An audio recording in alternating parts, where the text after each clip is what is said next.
Hey guys, it's Turk, and today we got the new chapter of One Piece.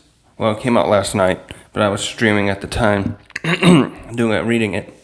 I read it this morning, and we're gonna go over it here. A lot of good stuff happens here. Also, I gotta pull up the names here. There we go. Trying to keep these names of the not seraphims, his other clones intact in my head.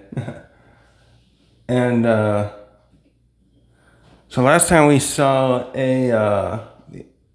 Luffy and Bonnie chat with the Stella Vegapunk, and he went over to them how his clones work. Well, not clones, they're kind of like robots, I guess. I keep thinking they're actual clones, but from what I've seen in this new chapter 2 they are not clones in the way I thought of them.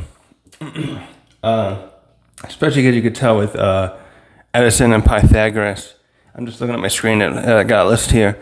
That they're because the other ones look very human, although we haven't seen Shaka's face.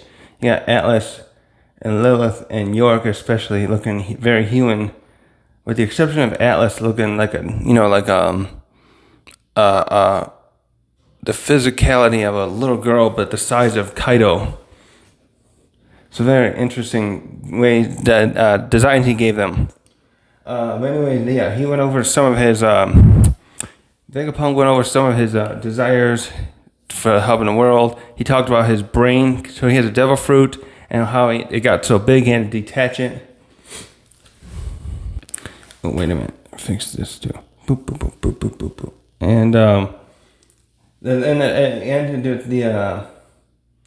ended with the Cypher Paul Zero showing up. And also too, we learned a bit about his something's going on between him and Bonnie. He feels some guilt over what he did. That is Vegapunk with Kuma, and Kuma too is apparently going to be coming here. He also talked about the island, the robot, and we didn't learn anything else yet about why that robot went on a rampage. But actually, Tekken had an interesting theory about someone did. Oh, I forgot it now. I'll have to go back. But anyways,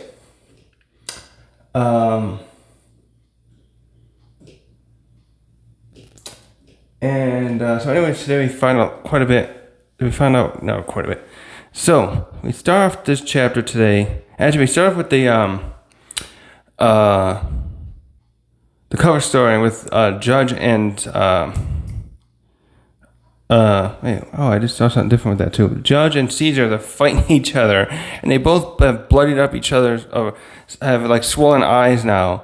And it just mentioned, the title just calls it, the two former members of MAT. So I was not sure when I was talking in the last chapter with that Caesar clown had been part of the short breath, exercising too much. And been part of MAT, because he's so much younger than Queen, Judge, and Vegapunk, but he must have been. And it looks like him and Judge never got along, and now they're. It shows a little here. I just noticed different. They show a thought bubble above their heads, but it's partially cut off. And the only thing you can see, you see some people in it. But the only one you can tell for sure is is Vegapunk. You see his lab coat, his striped shirt, and his tongue. So and there's some shadowy figures in the background there, and I can't tell who they're supposed to be. Someone else probably know better who they are. So we had because the last chapter we had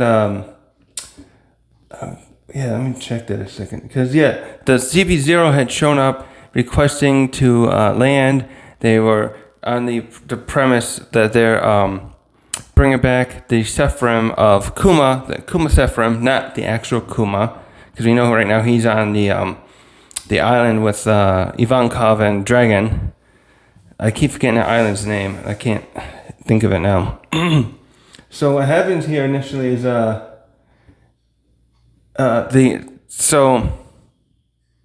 Vegapunk, a little spoiler, Vegapunk knows that he's in danger. I don't think he mentioned it in the last chapter. He knows he's in danger, and he's warned his clones about it. So when this CP9 shows up, which one is that again? Hold on, I'm getting the list. I forgot the name. There they are. Which one is it? Yeah, Pythagoras here is on the radio talking back to the CP9 ship, and he's trying to be very civil with them, and he says, "Hey, thanks for bringing that back. You guys can leave now. We know the Seraphim. We know what Seraphim you got, and it can come back the rest of the way itself. So thanks a lot, and have a nice day." Also, it's more like he's saying we're really busy, so we just have no place for you or stuff. Just order to come back. And Rob Lucci right away knows that they're suspicious of they are suspicious of his and the others' intentions. And Kaku tries again to be like, "Hey, come on, it's cold out here. Can you let us in? Have some tea?" And the what's his name again? Pythagoras says, G14's right nearby. Why don't you just go over there? I'm sure they'll welcome you. And now something here. This seems what happens next. It seems this is what going to be the. Cause I don't think the CP09 agents do not probably know exactly why they're here. Actually, we know they don't, because Lucci was speculating about it on their ship as they were approaching here, and the other two said, "Hey, don't talk about it. We don't want to get ourselves in trouble." So even these guys can be snuffed out if they question too much why they are, going after a specific target. In this case, Vegapunk. And so the premise to go in there, that they're gonna seem to be used to infiltrate the island. How they do this? They start asking like, "Hey, do you know about the disappearance of other CP ships?" They mentioned CP 5, 7, and 8 that they vanished while coming nearby here.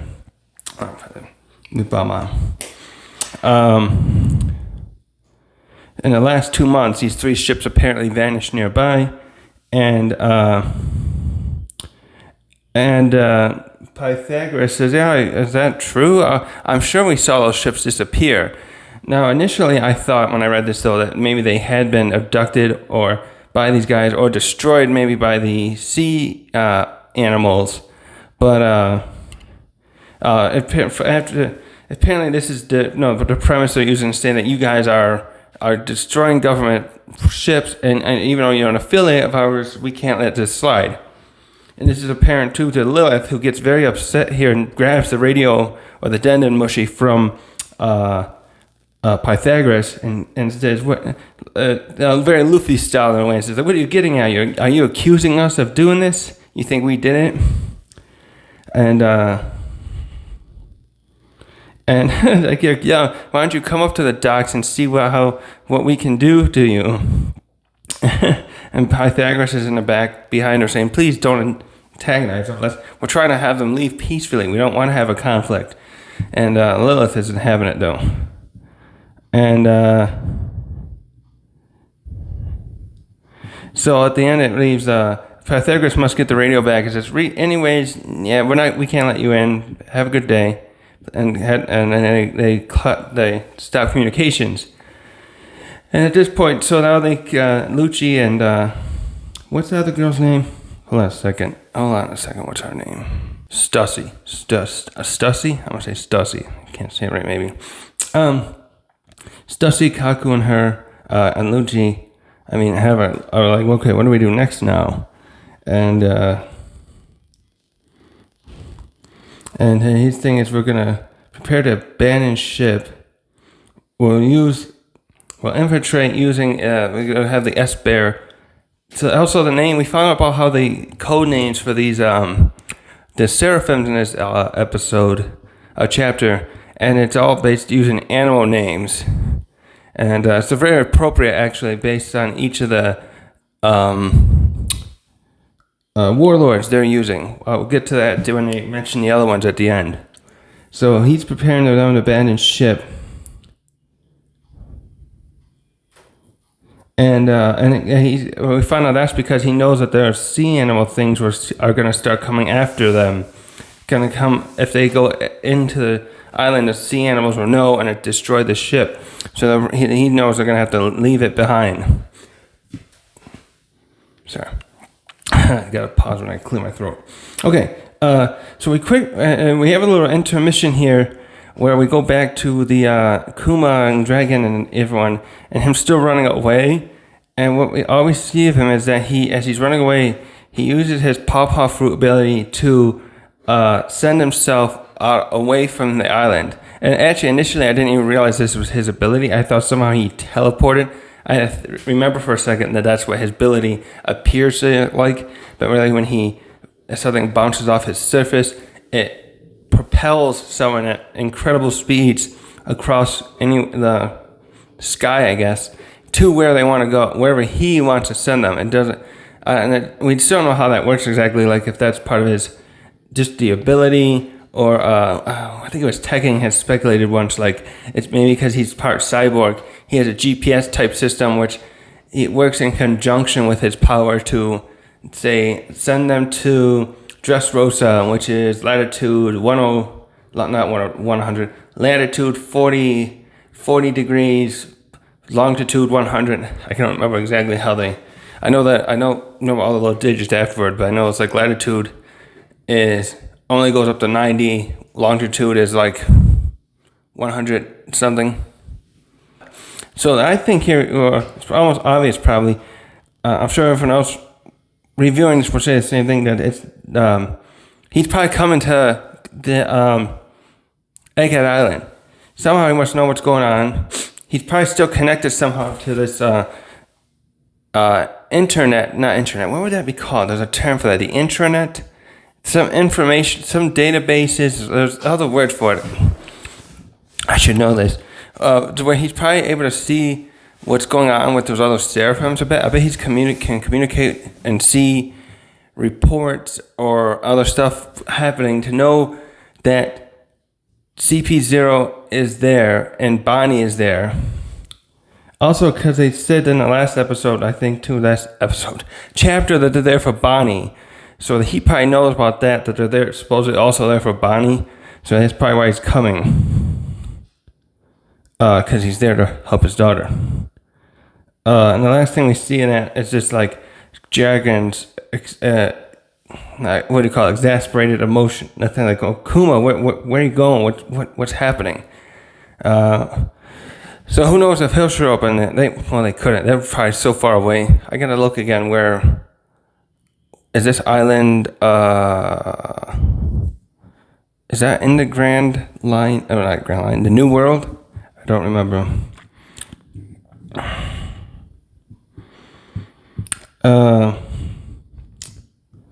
So next we have. Now we go back to Jinbei, Chopper, Luffy, and Vegapunk.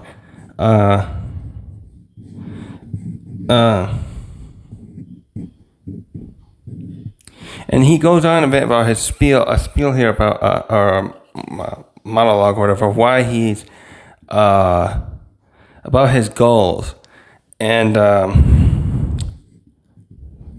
he's been happy. He just goes on about how he's been happy now, spending the money he's been given by the government, but it still doesn't feel like enough because he wants more money and time.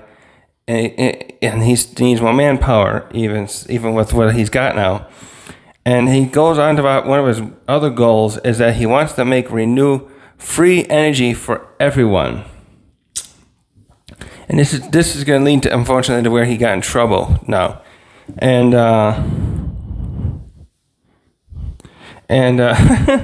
during this part, Luffy's really like, I don't care. And I don't know why Luffy's being like this now. It's kind of like, Luffy, this is important. This guy's really trying to help people in a way that you, I think, should think about and could agree with. So you should listen to him better here. Yeah, he calls her, okay, so Vegapunk, you just want to give away things to people. And Vegapunk goes on to explain how, nations often will fight each other because of natural resources, which is a very true, thing that happens. We all or water, or what was I thinking about too? It's like old school resources. Probably access to mines where gold and bronze and other stuff would be back in when that stuff was almost more important than now, because especially with needing it for making armor and weapons, and gold to have the finances to keep your troops fed. And because like if you look at the Persian Empire, they had so much money that was like their biggest weapon and resource to use to keep themselves afloat, and they used it against the Greeks to keep them fighting each other and whatnot, and to hire mercenaries from them sometimes.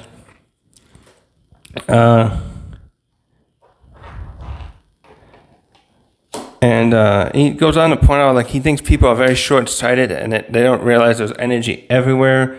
The world just has it naturally. So he wants to figure out how to make use of this. And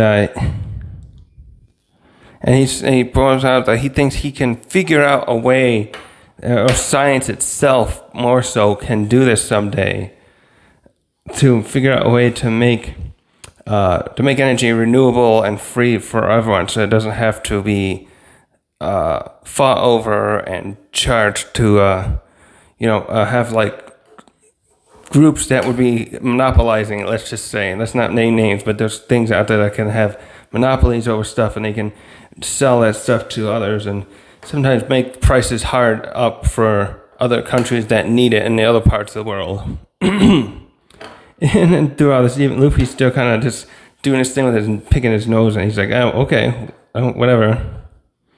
Like, he points out, I get you want to make people happy, but why did he say this? I have no interest in being a hero. Maybe he thinks he's going to be roped into helping him do this, I guess. Now we get to the point here where we figure out why Vegapunk got in trouble. This is why CP0 really is here. We know. CP0 doesn't know. But why he has to leave. So, and further, trying to do all this research he's been doing, he wanted to figure out about the ancient power sources. So somehow, some way, he looked somewhere, he did some kind of research, or somewhere he should not have been, and he was found. They found out he was doing this, and they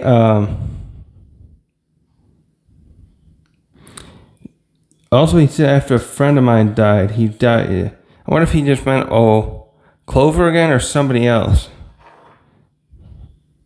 Yeah, so he's saying he couldn't resist finding out too. He couldn't resist trying to dive into what the ancient kingdoms may have had, what kind of technology they may have had, especially knowing this robot here is mostly, well, not mostly, he did say he understood quite a bit of it, except for its power source.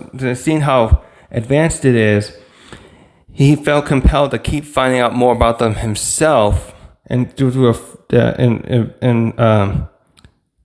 inspired or not, what's another word I'm looking for? Encouraged by a sudden death of a friend he mentions here. He kept going. He kept trying to research this, and now he found out too much, and he knows they want to erase him.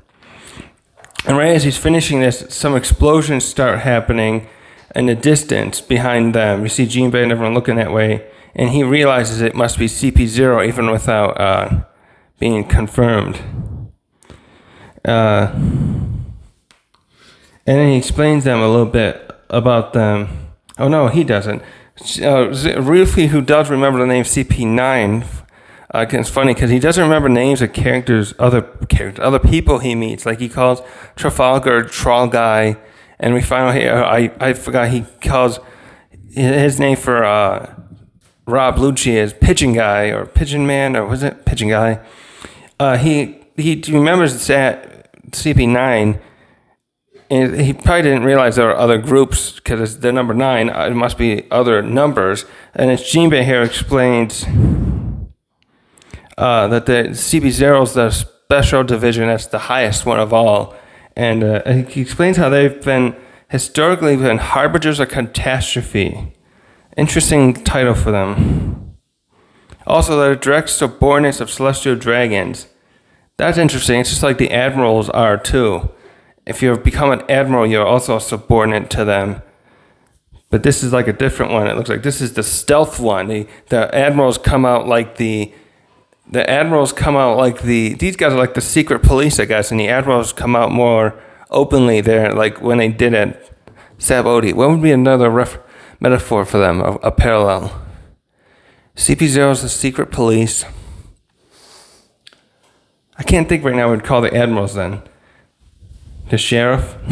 Something representing more like the personal bodyguards, I guess, in a way. They're like but they also have we found out they also do have a direct guards that work purposely for the CP and for the Celestial Dragons. They mentioned that, who was that? I think Akainu mentioned that a few chapters ago.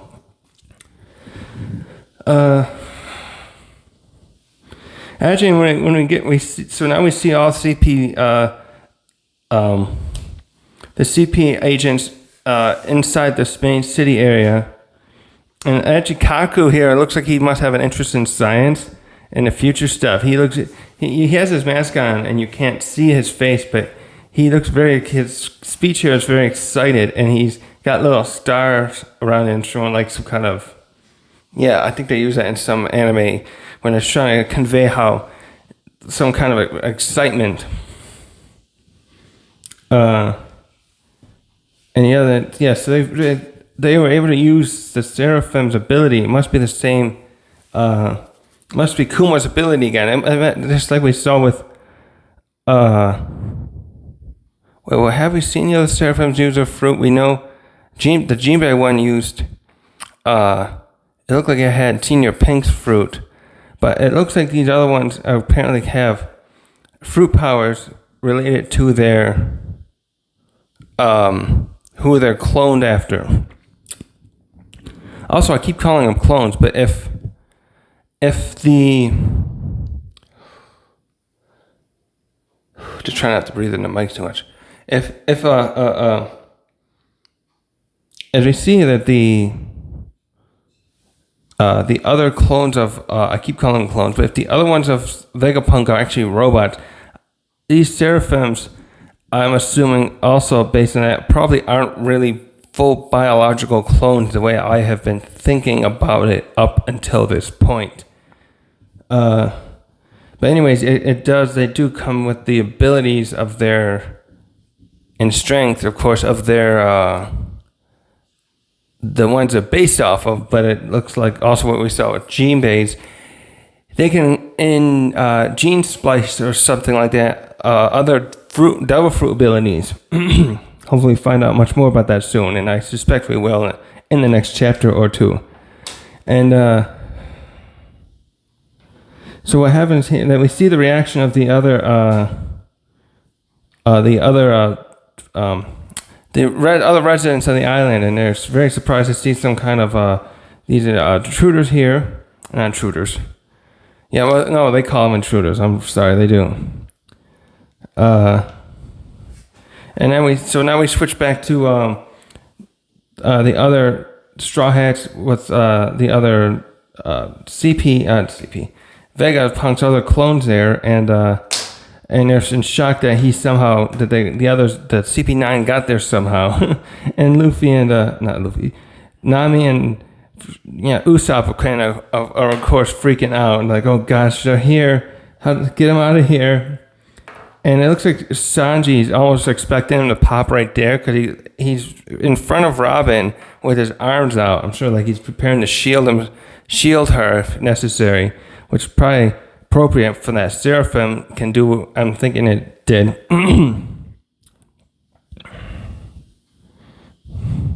Yeah, this is where it says it. That the Seraphim, and we see here where what's his name again? Pythagoras realizes that the CP9 Zero agents realized that by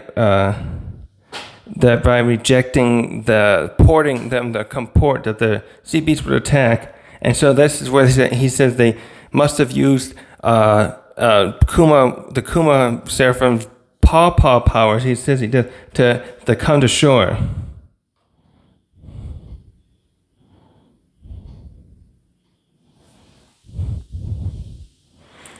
Okay, and he's like, oh crap, that means they're sacrificing their ship means they're definitely coming here to fight us. Excuse me. My lunch. That's not what's good. So now we have Shaka take charge, and he says, all right, we got to evacuate everyone. And he has Atlas. He orders Atlas to head back to the lab, and prepare the Seraphims. And here's where we see the Seraphim names. Now we get it. So they're deploying. They're going to use the other Seraphims to defend themselves, which I really hope to see something cool in the future with them fighting the Cypher agents. They have S Snake, S Hawk, and S Shark.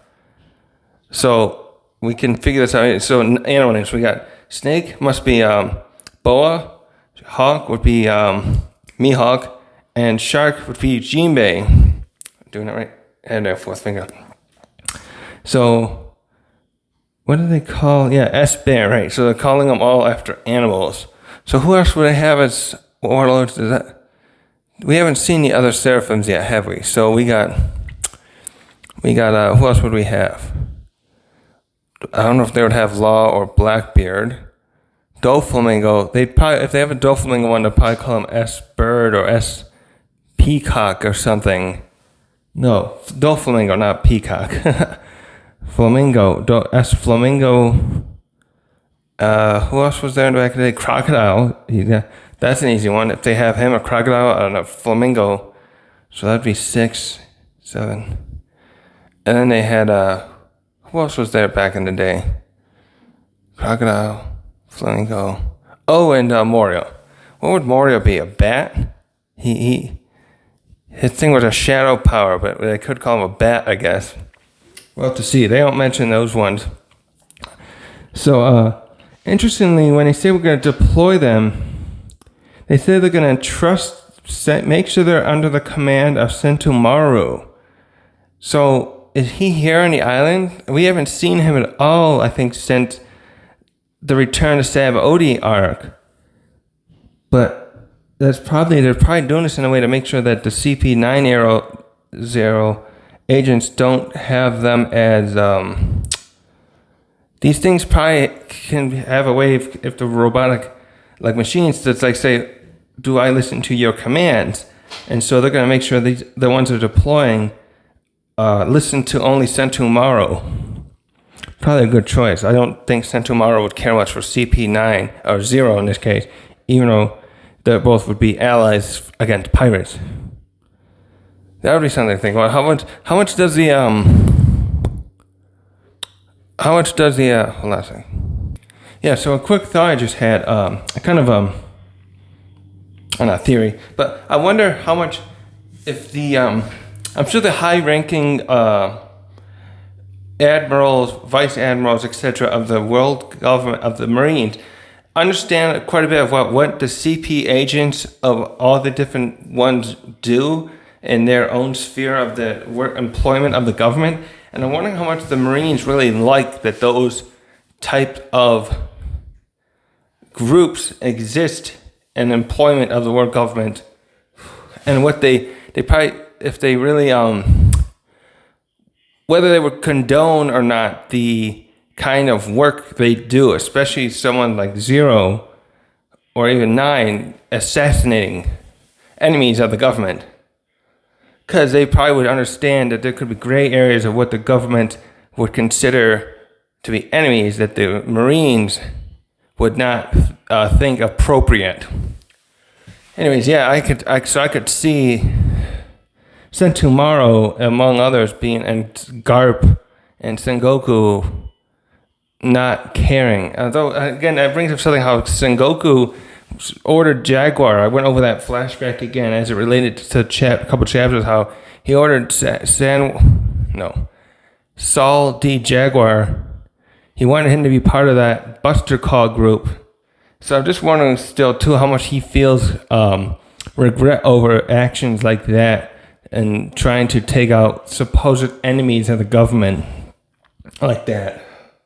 I bet that's, again, another reason Garp would never be part of that. He would wholeheartedly be against any sort of doing that kind of stuff, and against, wouldn't like the existence, doesn't like the existence of CP0. It's all the CP agents, because they're all probably, one way or the other, doing the same kind of work. Just some of them are way more secretive.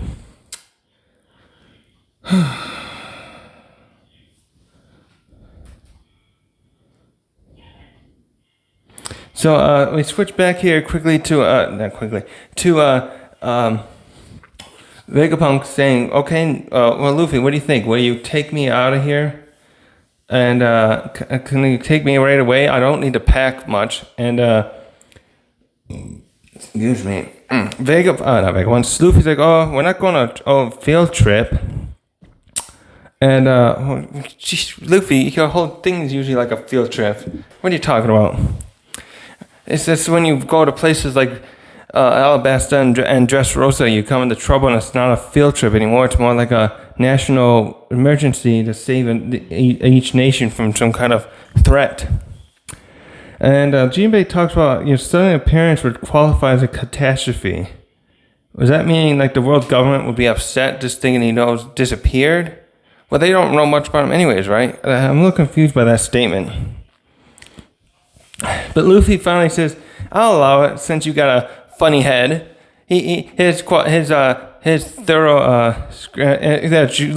Chopper says it too. You call that a screening process? His decision making to do it's just like, "Oh yeah, you look funny." So that's right. He did the same thing with Brooke. "Oh, you're a talking skeleton with an afro. Come on aboard." So he's doing the same thing now. So anyways, Vegapunk says, "Let's head up. This place will soon be let's get out of here because it's going to be a battlefield. And please bring Bonnie with you." So he's going to go to the lab straight up above the clouds. Wait, how did he expect them to get up there? Because, wait a minute, I'll leave, see what I mean. So he looks like he teleports away. He must be using the same thing he used to come there. He just teleports away. Oh, and Luffy's name for him is Applegramps. He's got a cute nickname, for everyone. Like I said, he calls Trafalgar Troll Guy. Oh, I'll turn this monitor off too, by the way. I don't need that on right now. And he vanished. And one of them says, "Oh, this futuristic tech is really messing with my head." I don't know if that was supposed to be Jinbei or Luffy. And now we switch back. I think this is part of the last scene of the chapter. The action starts taking place. One of the hologram that Luffy tried to ride on earlier, 4 or 5 chapters ago, is charging at CP0, and the rank and file agents with them are shooting at it, and some of them are even starting to run away because they see this thing. They're calling it a space monster. And they're shooting at it, and it's not working for reasons we understand, because it's not a proper. It's not living. It's technically according to the way. Sorry, just short of breath. All this talking today. According to the way Atlas explained it, this thing really. It's technically alive, but it's not the way we kind of think about it. It's a light being in some ways, something they created. So it's actually the way it's behaving here does kind of add to that. Now that I think about it, it's going after them. So I wonder if this thing has to eat and sleep. If it's a living, but just not living, not a creature of the kind of mass or matter we think of.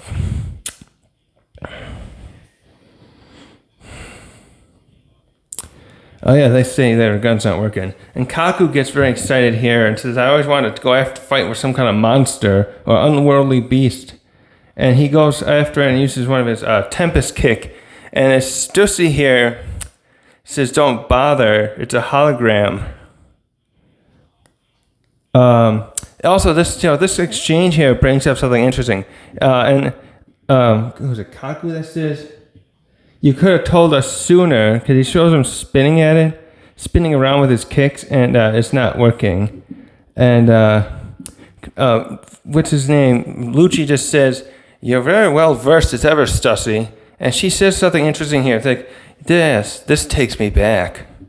So this makes me wonder if she's worked for Vegapunk before as some kind of lab assistant or on this island. Because she seems to know a lot about this. She's going to go on to do some more here. It shows how she has some, she's well informed about how some things work around here. And next Kaku, this is what happens. Next Kaku's using the, I forget that technique they have, the one where they jump across the air. And he says, I'm going to pop up and take a look above. He wants to go above the clouds and see that top area where, that was, I think, where Vegapunk's brain is. Because he thinks, Vegapunk's around, he'll be up there. Now, while Kaku's doing that, Stussy starts explaining something to Lucci about something. And then see it shows those lines above the clouds. And when an enemy target crosses those lines, a laser beam is a trigger, and it tries to it will shoot at the person who's crossed over or anything. The thing, I guess it could be do. And it shows Kaku jumping through it looks like a grid, like a hologram grid there. And as he does that, you hear a little beep, and it suddenly shows him getting fired upon, and an explosion around him. It's a deterrent system covering this lab stratum called Frontier Dome. And while that's happening, still, Stussy and Lucci talk about this casually. The other CP rank and file like, "Oh no, Kaku, you okay?" Actually, in a way, Lucci does reprimand her a little bit here. As Kaku we show Kaku falling down behind the two of them, and while she's going on, like, moral of the story, we should not underestimate Vegapunk. And Lucci's like, you should have mentioned that sooner. Come on. And so Stussy doesn't seem to like Kaku too much, does she? And Kaku gets up and yells at her, "You're a piece of work, Stussy." And she just laughs and says, "Oh, at least you're not chilly anymore." Here we go. Now Atlas shows up, and she's charging at him like a raging bull. And I feel bad for her because she's like, I almost felt like she's being very valiant here originally, but I think she's just really not thinking straight. She's in her because she's just all anger all the time, and she's yelling at, "What's the big idea? I'm the only one allowed to rampage." And some other people are yelling, "Dr. Atlas, thank you for save us." No, they didn't say save us, but you see some, looks like the other, they're cheering behind her. You can see the little people. They're happy that she's shown up. And Stussy informs the other two, this is one of the Vegapunks. And she's getting ready to punch them. Oh, okay, wants to come in. Come on, Dan. She's getting ready to punch him. She starts winding her fist up in a little, looks like something from Popeye or something. And we see Stalka's watching this happen. Come here. Come here. My cat wants to let me hold her, I think. Shaka is yelling at her from the radio, like, "Don't do it. You can't stand up to these guys." And now we see a panel where, where Lucci has already transformed into his hybrid leopard form. We just see his face, and he just is like, "This isn't a game." And he goes at her with an attack called Six King Pistol, and it shows him from the front and her back, and he uses his attack point blank at her face. And now we got the other assistants of the lab screaming, "Oh no, Dr. Atlas!" And Kaku points out, "Oh, he's shown no mercy today." And this is where I was like, I also realized fully that Atlas and the others must be all robots, because it shows her face, and her left side is cracking along its right there around the forehead, and even the eye. The eye is just white there now. There's no iris anymore. And there's like an explosion in this next panel as she's falling backwards, and Let's see, now I gotta zoom in here again. Yeah, so he used this attack that basically took her out in one hit. That's probably not even his strongest attack. Now that's happening, the others are starting to realize we can't stay here, it's not safe. And Shaka's must have reiterated an order to escape. And so they're running away now.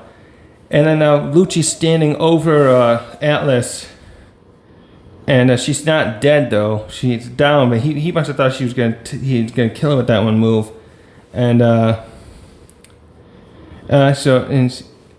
guessing he was about to prepare to kill her, but it just happened as he's getting close.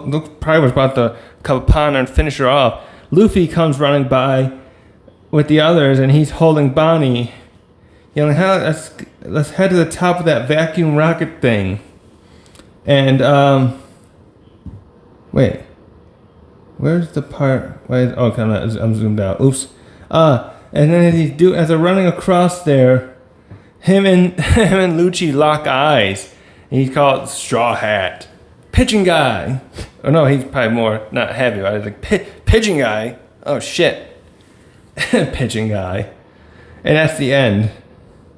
And they have a thing called a fateful reunion. So that's the end of the chapter. And actually, I wanted to mention as it got the locked eyes. I looked it up. The chapters. It was 427. Chapter 427, when Luffy and Lucci fought, and he defeated Lucci. So it's been 641 chapters since they've been seeing each other last. Not like since we saw him last, because there was a cover story after this, where Lucci and the others escaped. But that was when Straw Hat and Luffy and him saw each other last. And Luffy and Lucci. Now I'm gonna get tongue-tied saying Luffy and Lucci. Luffy. Tongue-tied there. So that's the end of the chapter. It's really good. The action's about to heat up. Especially with the Seraphims there. I really hope to see if the Seraphims... Where are you going, Diane? Going to go up? Ow. Go. Come on. Hold on. I can't. I don't know where she's going. Want to go in the chair? She's trying to crawl up on the table, but I got too many my game controllers there. There she goes. You can see her. One of my co-hosts. I'm hoping that the Seraphims will, that we can see the Seraphims, the other three, Mihawk, Boa, and Jinbei's in action. Well, actually, that'll be interesting because if Kuma's is there fights against them, and it's got that fruit, will that make it give it an advantage, because the fruit would just make them send them away, much like we've seen Kuma do to others. Over the other three, if they fight go 3-on-1, be intelligent enough to know how to combat it. We'll just have to see. Also, so next, I don't know what this attack is that he did. I gotta go back and see if that's like a new version or an upgraded version of one of his old attacks. I suspect so. Yeah,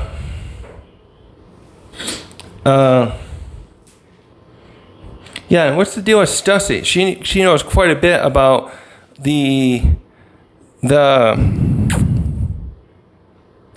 what's going on here. I'm wondering if she's someone who's worked here and has not defected, but didn't want to be part of this kind of stuff and decided to she's more of a killer.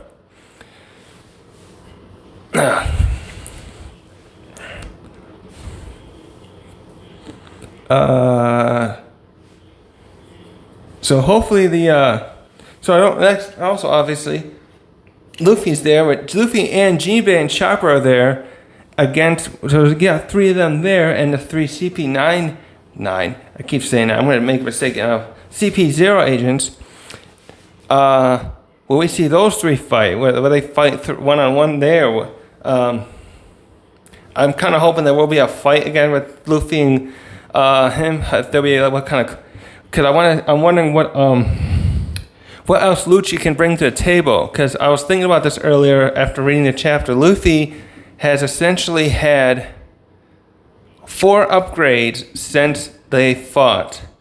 So he went through his 2-year training, which provided like 3 of those, which with the one just being basically that his base form was much stronger.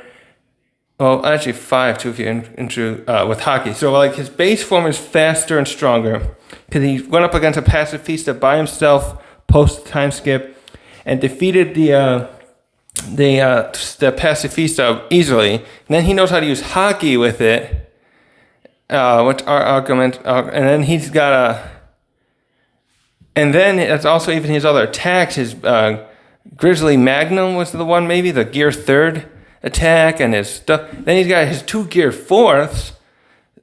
So he's got gear 4th, which is probably just like he's augmenting his gear 2nd thing even into a higher multiplier. Then he's got gear 4th Snake Man, where he's emphasizing speed. And now he's got gear 5th. So we've had all these these improvements he's had in his abilities in 2.5 years now, because gear 5th is more recent. I'm saying 2.5 years, 2.5. I'm guessing it's been 6 months since the beginning of the return to Sabaody. Maybe 4 months, but I'm going to go about 6, because they were traveling around a lot. So in these last 2.5 years or so, he's grown that much. And when he defeated Lucci, he was only had his gear 2nd and gear 3rd powers and abilities, attacks. And now he's got the gear 4ths, and he overall base form is even stronger, and gear 5th most of all. I feel like he'll jump at the gear 5th right here in this battle. I have a feeling this will be a brief clash, because Lucci will probably have to be focusing on his mission rather than... Because now they're infiltrating this place. This isn't like the last time where they were defending essentially the home turf of Enni's lobby. They're infiltrating another place, and they have to focus on defeating the other Vegapunks and finishing this mission. Although with Straw Hat there, or Luffy there to Lucci, he may have to help fight them, stall them. Because he knows how Lucci, I'm going to mix them up. Lucci knows how Luffy is, and he knows Lucci knows Luffy will try to interfere in their mission. So one of them's going to have to stall Luffy here, I'm sure. I just don't know if Luffy would even bother to transform even into Gear 4th at this point in a fight. We'll have to see how quickly and intense it gets, if it will be a lasting fight, but I kind of doubt it. It feels like this will be this is like its own arc, but I don't think this is going to be a long Enni's Lobby-esque arc. I think this is going to be something where everyone's going to... I feel like there could be like maybe 5 to 10 chapters more tops. Don't quote. You can quote me on it, but don't quote me on it. I don't think this is going to go on very long. I imagine this is going to move forward the plot just to get, because we needed to introduce Vegapunk, and now we're going to find out maybe about going to Elbaf or something. So there won't be like a super long epic fight here. Especially because we got all the Straw Hats here.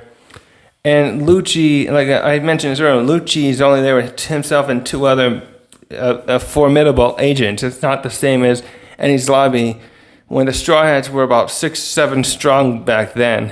And it had equal numbers of CP9 agents to have a great clash. So anyways, yeah, I do hope to see Lucci and Luffy have a fight though.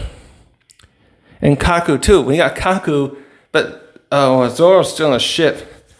Who knows if we can see Kaku and Zoro have a fight again. He's grown quite a bit too. He had Shushui for a while, and now he doesn't. Now he has Enma, and he's grown extremely formidable. He doesn't have many transformations per se like Luffy to make it more of a like, oh, he's grown this strong. But we know he's grown, and it would be interesting to see those two refight at some point.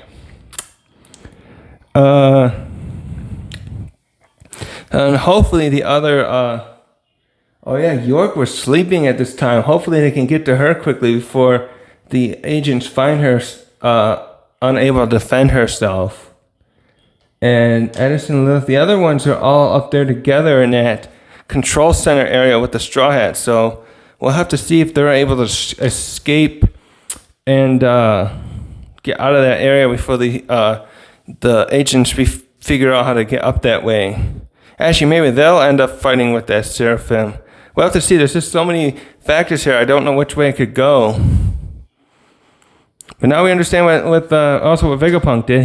He went too far in learning stuff, and somehow they figured it out. But I wonder where he went that they figured it out. Like, did he go to some research facility that's government surveillance or something? They must have. Well, they have done machines that can surveil stuff, so they must have saw him going somewhere he shouldn't have. So, and yeah, and Akuma too should go up. This is gonna be another thing. Kuma's about to show up there, I'm sure of it. So what will happen with that? Will he fight his Seraphim clone? Oh, there's just so much to guess about what could happen. I think I'll just end this there, and I'll just think about that stuff, and I'll put my thoughts on that in another video. Have a good day.